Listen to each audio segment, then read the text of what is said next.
越未越，呢種火勢非常之咁猛烈，好似成個世界都燒着咁，會容易有種火災咁情況。咁今日好榮幸邀請到趙振雄師傅嚟到泰國呢度啦，分析下一啲泰國發生嘅事故或者案件㗎。好，師傅啊，呢間酒吧係點樣咧？捉唔捉過嚟做生意咧？咁一定捉唔過。酒吧啱啱俾佢劈開，成為個天斬殺。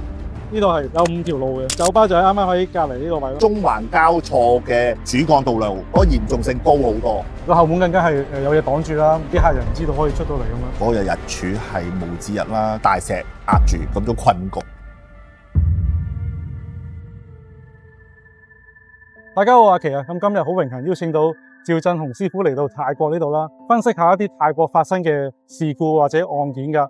咁我哋而家就身處於曼谷立跑嘅一間酒吧出邊啦。咁其實呢間酒吧咧就係今年7月13日嘅時候啦，發生過一場火災嘅。師傅啊，即係除咗話防火唔係做得幾好嘅之外咧，即係風水角度會話導致到呢個火災嘅發生咧？會啊，風水角度就係睇翻佢個本身個鋪頭個位置係咪有關聯性。我喺我自己嗰個 channel 嘅月度運程裏邊咧，農曆5月嘅預測咧都講有東南亞會有啲大型嘅火災嘅情況之後發生咗，都好唔開心啦。點解會發生呢啲事？睇佢個出邊有啲咩煞氣啊，有啲咩唔好嘅風水嘅形狀啊，令到佢會有機會發生啲問題啦。咁可能講翻今次嘅事故啦，呢個位咧就係舞台嚟嘅。係呢個位咧首先起火，係即時酒吧已經係停晒電。係。我想問係咪而家門口係得呢一個係門口出入㗎？得佢出入口啫，係啦。平時嗰啲門就即係唔會開嘅。哦，咁人數多其實都係一個問題咯。當時就係停咗電之後啦，就好多人就即係四處逃亡啦。係。咁如果你喺而家前台位置，你咪可能出到嚟啦。但係有好多就可能喺間酒吧後邊，就走晒入廁所，導致到即係大部分嘅傷亡都係喺酒吧後邊咯。即係廁所位。會等間會度一度呢間酒吧嘅坐向啦，同埋佢個外聯頭啦，同埋睇一睇出邊有咩煞氣，亦都想睇一睇佢酒吧後邊。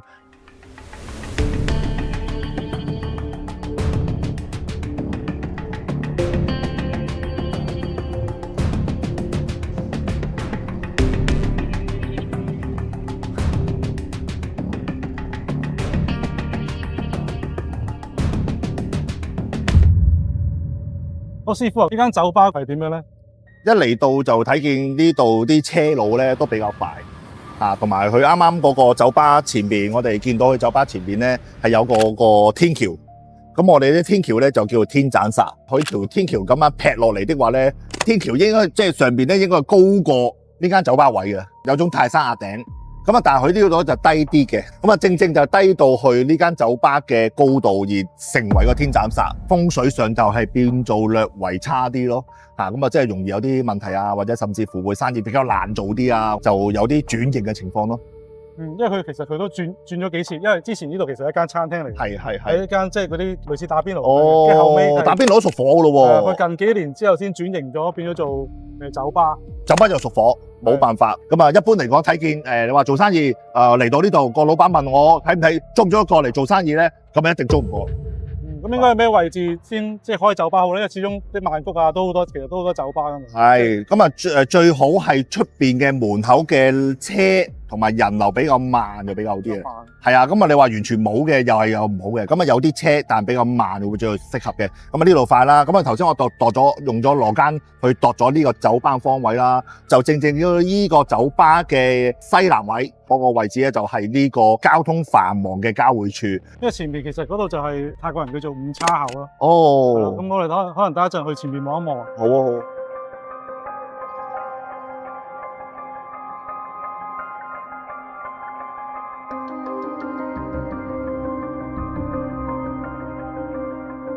哦，你就所講就係五叉位，就係呢一度嘅五叉位。係啦，即係一個出口啦，係咪啊？我哋先拎翻地圖出嚟望下。即係你會，如果你開個 Google Map 出嚟去睇嘅話咧，你就會發現呢度係就係有5條路嘅。1、2、3、4、5。係。我哋就有呢個位，酒吧就係啱啱喺隔離呢個位咯。係。唔知會唔會話咁即係會有影響到，令到今次酒吧發生有影響。始終咧一個繁忙交通嘅主路咧，啲車太快啊、太頻密啊，同埋一啲中環交錯，我哋喺風水角度嚟講咧，中環交錯就錯亂啦。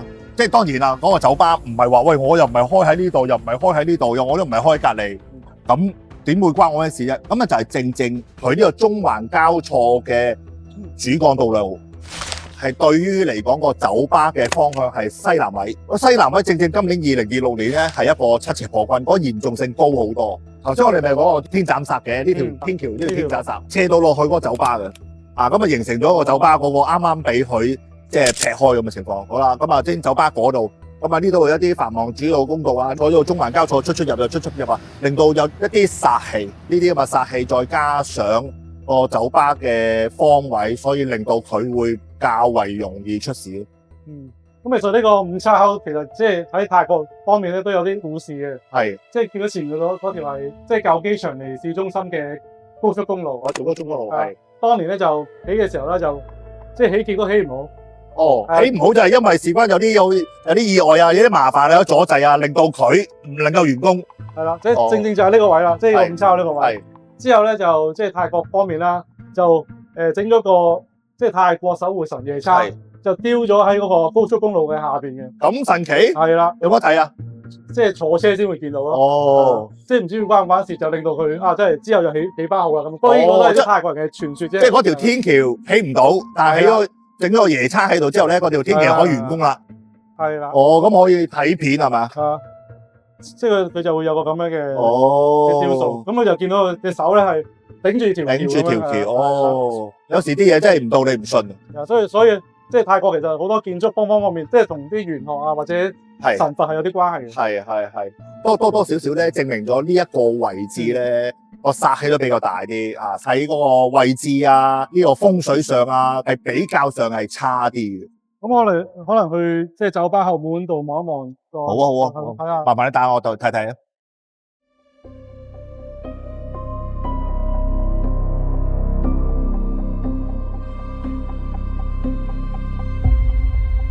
好，咁師傅啦，我哋就嚟到酒吧嘅後門啦。其實呢個位後邊係一個廁所嚟嘅。OK。大部分嘅死傷者咧，都係匿咗喺廁所吸入呢個毒煙嘅暈低嘅。毒煙何來啊？毒煙就係佢燒嗰啲隔音棉。咁啊燒咗啲隔音棉變咗啲毒氣。係啦，就攻晒嚟去即係廁所呢個位，咁啲人可能以為即係廁所冇事。理論上係咯，諗住即係有水喺度嘛。我諗應該可能有20多名死者啦，都係呢個位係啦。咁當時個後門更加係有嘢擋住啦，即係一嚟啲客人唔知道可以出到嚟咁樣。咁睇翻新聞就一共嘅死亡人數就37人。37係。女性嘅死者就係多男性2倍嘅。哇！係啦，咁師傅覺得呢方面嘅死亡數字會唔會話都同格局啊或者風水有關聯咁樣？頭先你講到就係大部分人去咗一個洗手間啦、廁所啦，咁啊因為時間當日嗰個日子係7月13號嘅凌晨啦。咁啊，都係屬於子時。嗰日個日柱咧係戊子日，個子係屬於水，就係陰水，代表咗呢個洗手間啦。所以變咗係戊子即是個水喺水嘅地方，或者洗手間地方，或者係一啲少少水嘅情況之下，有啲嘢壓住咗或者困住咗。因為戊土係一個大石咁樣咯，即係戊子有種大石壓住咁種困局。當然佢係喺洗手間出意外啦，咁但係佢都主要都係嗰個濃煙焗死喺呢個五叉位嘅路口，就係呢個對住呢個酒吧嘅西南位。今年我哋個流年飛星嚟講咧係叫做七赤破軍，七赤破軍有破壞性啊、損傷啊、空星啊。我哋個七赤破軍就係坤位，坤位喺我哋嗰個後天八卦裏邊咧就係代表女性。好可惜地就女性嘅佔嘅比例會比較高啲。